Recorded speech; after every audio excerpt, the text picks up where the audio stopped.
Welcome to Money Guide with Sterk Financial, brought to you by the Forbes award-winning team at Sterk Financial Services. Welcome to Money Guide with Mary Sterk, and today we're talking about answering the financial questions that count. Now with me today I have Certified Financial Planner Kelsey Bankey. Welcome, Kelsey. Thank you, Mary. Kelsey is leading up our Kansas City office, and we have some fun financial questions that get asked to us very frequently that we thought we would draw together and kind of go through. So I think that one of the main questions that people ask us is, am I saving enough? That is a big one. It's on a How lot much of should I people's be mind. saving? Exactly. Yep. And so to know if you're saving enough, that's kind of a very personal question. And the main answer is, without some other data, I really don't know if you're saving enough. But you figuring out if you're saving enough has some components that really are kind of rules of thumb. So A, you're saving at all is the first one. And that's not realistic. Yeah, exactly. And B, what percentage of your overall income are you saving? You know, there's an old rule of thumb that saving 10% a year is the right number. Well, that's only the right number if you've kind of started early on in life, then it probably is a pretty good rule of thumb. But if you've delayed your savings, you probably need to be saving a higher percentage than 10%. So are you saving enough really has to be answered by what is the amount of income that you have and how much are you saving? And then we'll be able to start a discussion about whether or not you're actually saving enough. Yeah, it's a, very personal conversation. So, my advice on that is to save as soon as you can. Start saving early. Even I was just having a conversation with somebody yesterday, even if you start saving as much as you can and life gets in the way for a little while and you pull back, that's still better to have started and stopped than to have waited longer to start. You're going to have to play a lot of catch up down the road and put a higher percentage of your salary toward your retirement savings in order to gear up for a more successful retirement. Now, the other question that we get a lot about savings is, well, how should I get started? What should I save first? And I believe that there is an order for saving. So let's talk a little bit about the order of saving to answer the question, what should I save first? First and foremost, you need to have an emergency fund. And that is the most important first thing to save when you're beginning your savings patterns. Now, the amount of your emergency fund is definitely going to shift and change over your life. For some people, there's just a gut comfort level of how much they need to have. And for some people, it's a multiple of months of income. It might be 3 months of your income. It might be 6 months of your income.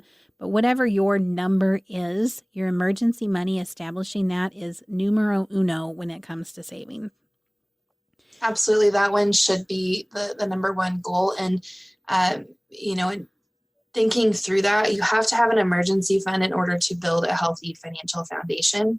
For sure. Because if you're missing that emergency fund, you will likely turn to debt or some other unhealthy financing strategy to pay for things that pop up out of the blue. Because again, life happens. So if you have that emergency fund, it's there to help you continue to make good financial decisions instead of reaching toward debt to pay for things that were not expected. Following the emergency fund, the second thing to tap into is putting enough into your company-sponsored retirement plan, like your 401k, to capture the full match. So whatever your match formula is, and everybody's is different, getting the full match in your 401k is really step 2. That's free money. You might as well go for it. Free money. It's my favorite kind. Me too. Just by putting some of your income into your 401k account for yourself, you can get a match from the company. You just took advantage of a really nice benefit and got additional compensation from your company that otherwise you wouldn't have gotten. So please take advantage of those. Now, step 3 is really funding a Roth IRA if you're eligible to do so. And the reason for that is because the Roth IRAs can create tax-free income later. So while free money might be our favorite kind of money, tax-free money is our second favorite kind of money. So step 3 is doing your Roth. Now, the Roths have income limits and they have contribution limits, so it's not going to be for everybody. But if you're eligible for it, it's definitely something to consider doing. Then the step 4 is really going back and maxing out your 401k. So there's maximum limits in 2019. It's a $19,000 limit. And if you're over age 50, you can do another $6,000 for a total of $25,000. But those are really your 4-step progression: emergency fund, getting your 401k match maxed out, filling your Roth IRA bucket, and then doing the 401k max in your plan. Yeah. So if you want to know, Sorry, Mary, if you're going beyond that and you want to save more, then kudos to you for accomplishing the first 4 in that list. And then you're going to want to talk with, professional for sure on what should you do to complement your retirement plan with any assets after that. Now, frequently we hear people say, well, what should I be telling my adult children about savings? And really what you should be telling your adult children about savings is everything we've talked about so far. Get started early, try to do up to 10% of your income, and then the order of doing it in is these 4 things. So really that piece of the dialogue we've just covered is good for you, but it's also good for adult children who are just kind of now getting out on their own. Okay. Answering the financial questions and count are not just about savings. The next thing I want to talk about is the actual investing themselves. So if you have done some investing, then one of the main questions that we get from people is, are my investments any good?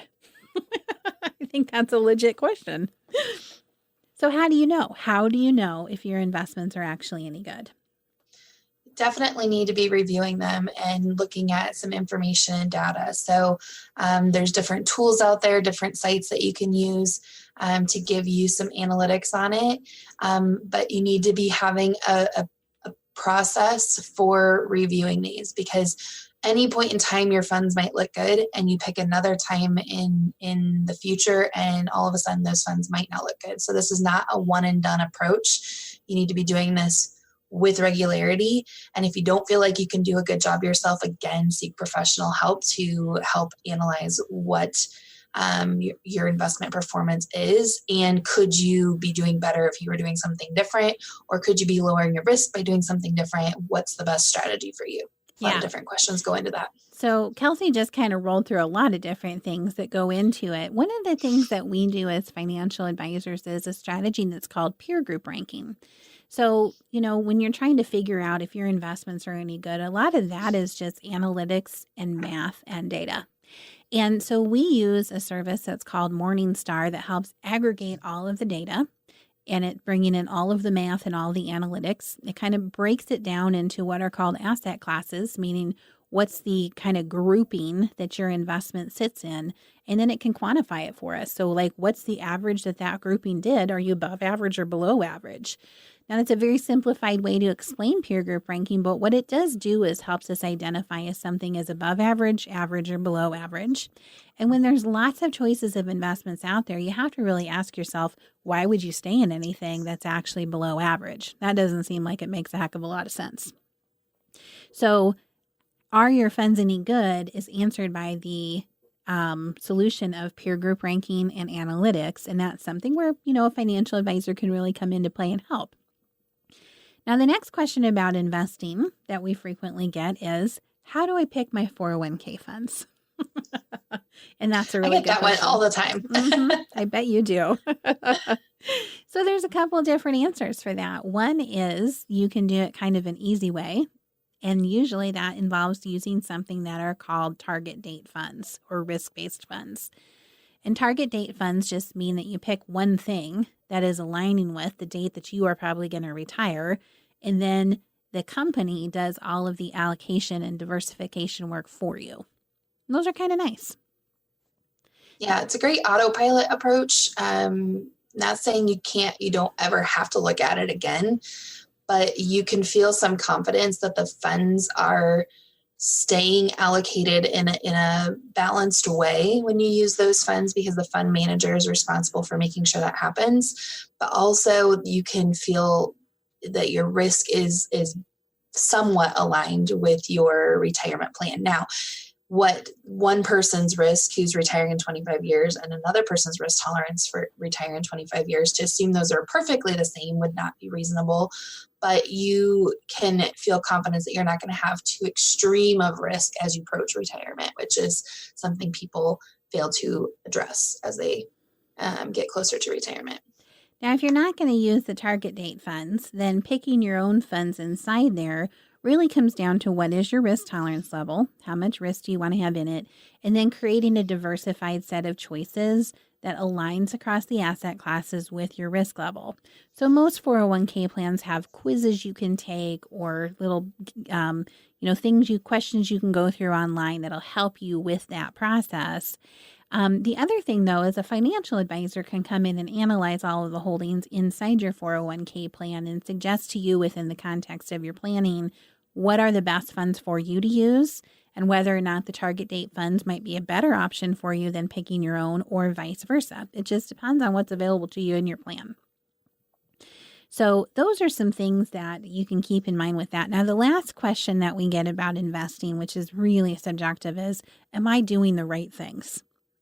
And that's really hard for an advisor to know if you're doing the right things until you really dig in and do some planning. But let me tell you why I wanted to include that question on this show.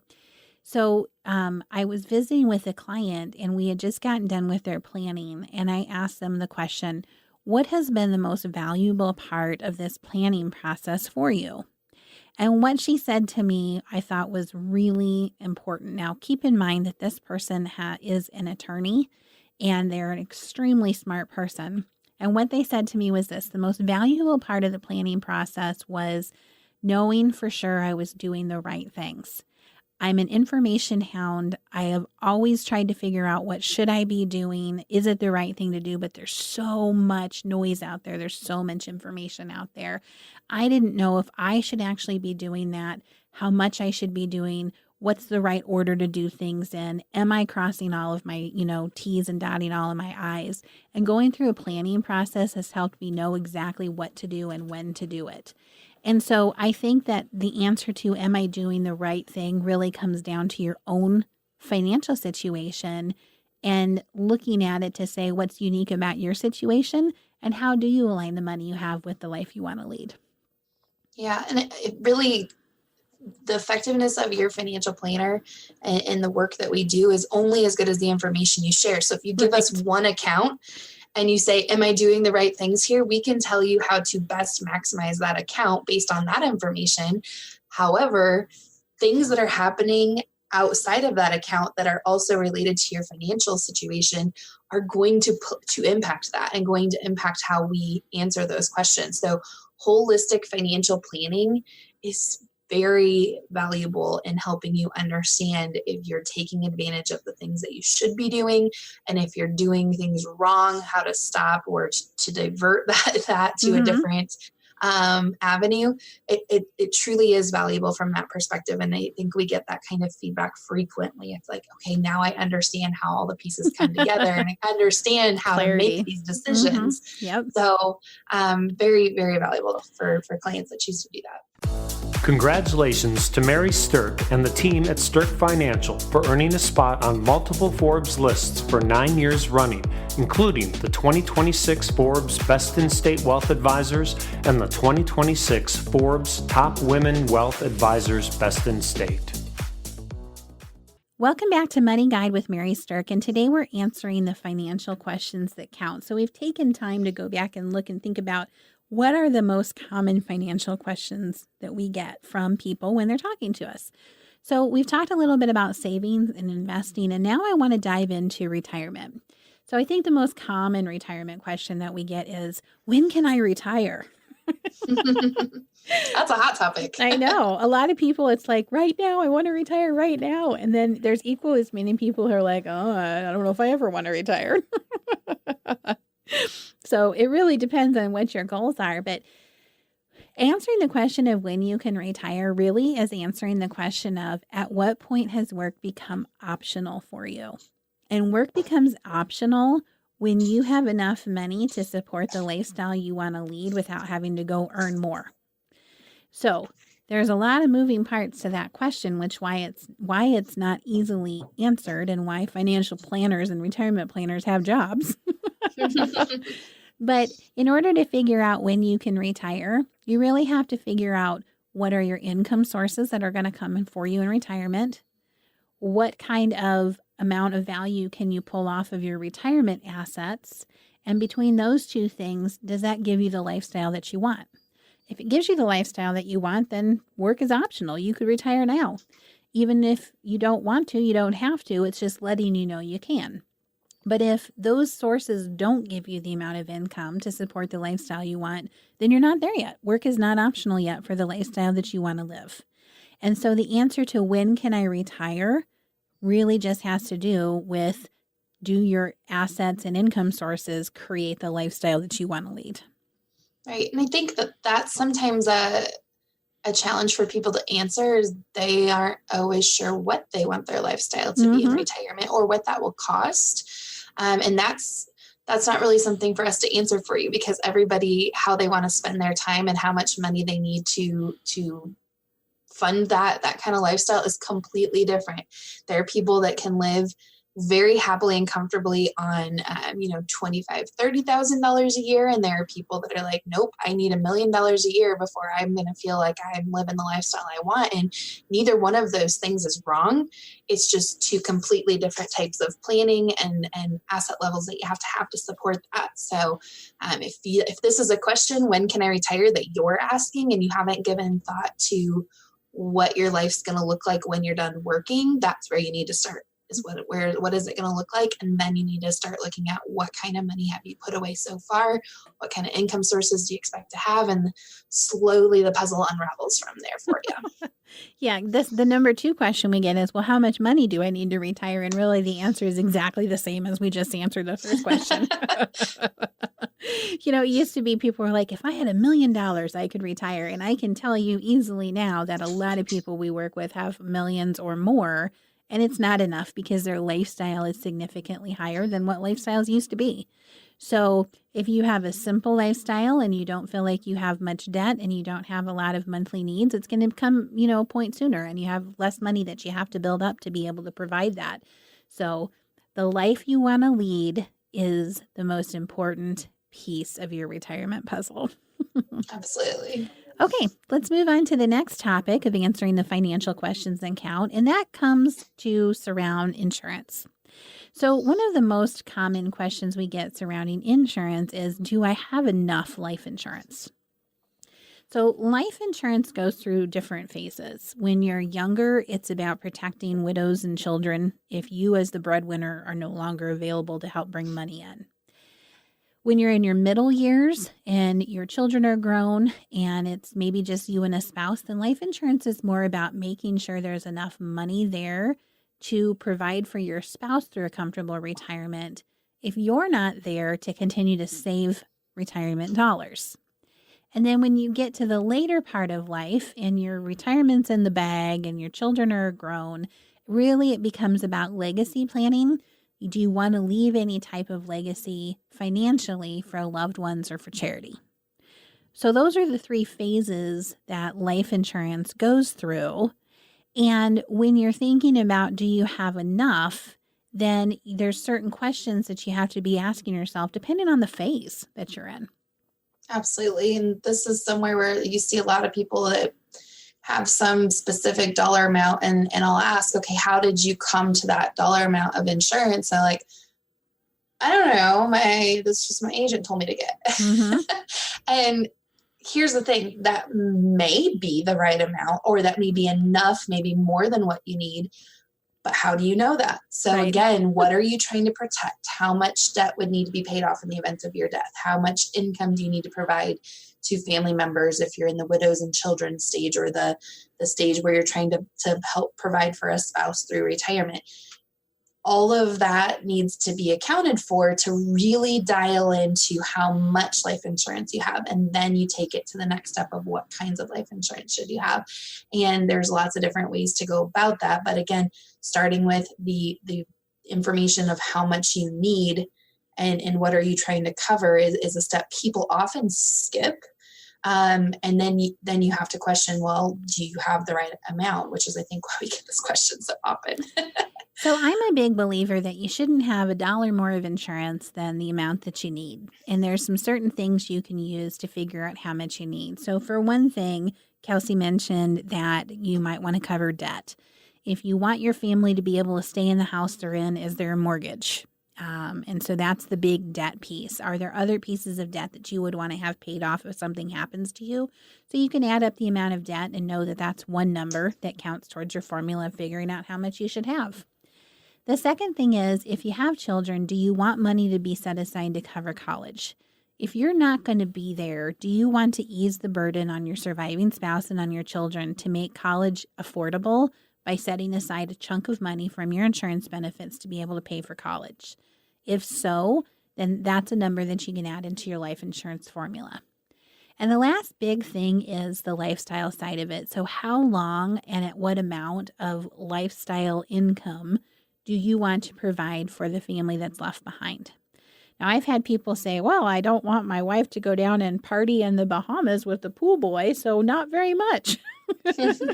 And I've had some people say, well, I want to provide for her for the rest of my life or the rest of her life. And so, wherever you fall in that spectrum is fine. It's your own belief of where you fall, but leaving money to replace the income that's going to be gone if you're no longer with your family is another piece or another value that can go into your life insurance formula.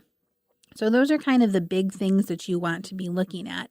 And then once you get into that latter stage of the life insurance side of things, and it's about legacy, then really your formula is what kind of financial legacy and impact do I want to leave for my children, for charity, and things like that.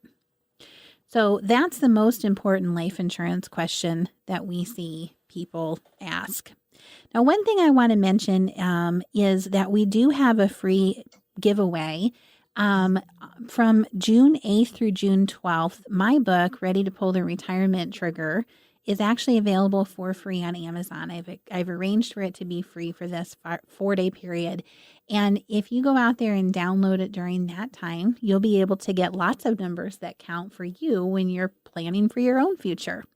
So hopefully that will be good, valuable information for all of you. And thanks for listening to Money Guide with Mary Sterk, as we've answered the financial questions that count. Qualified distributions from Roth 401k accounts are tax and penalty free if the first Roth contribution was made at least 5 years before, or if you are at least 59 and a half, are disabled, or have deceased. For non-qualified distributions from Roth 401k accounts, earnings are taxable and may be subject to a 10% early withdrawal penalty. After 2006, IRS contribution limits will be adjusted for inflation in $500 increments. Investments in the target retirement funds are subject to the risks of their underlying funds. The year in the fund name refers to the approximate year, the target date, when the investor in the fund would start withdrawing their money. The fund will gradually shift its emphasis from more aggressive investments to more conservative ones based on its target date. An investment in the target retirement fund, including the principal, is not guaranteed at any time, including on or after the target date. Sterk Financial Services celebrated 20 years in 2024. The views expressed are not necessarily the opinion of your audio provider and should not be construed directly or indirectly as an offer to buy or sell any securities or services mentioned herein. Investing is subject to risks, including loss of principal invested.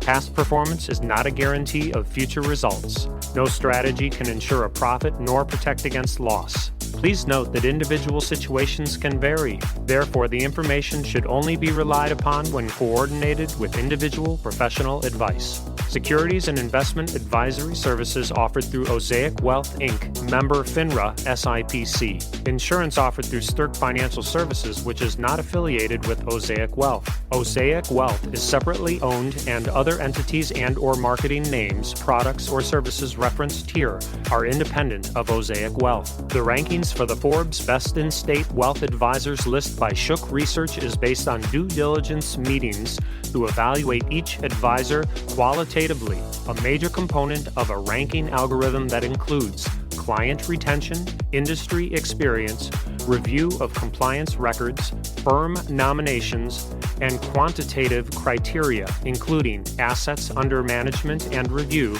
generated for their firms. The Forbes ranking of America's top women wealth advisors is based on an algorithm of qualitative and quantitative data, rating thousands of wealth advisors with a minimum of 7 years of experience and weighing factors like revenue trends, assets under management, compliance records, industry experience, and best practices learned through telephone and in-person interviews. There is no fee in exchange for rankings. Forbes is a trademark of Forbes Media LLC.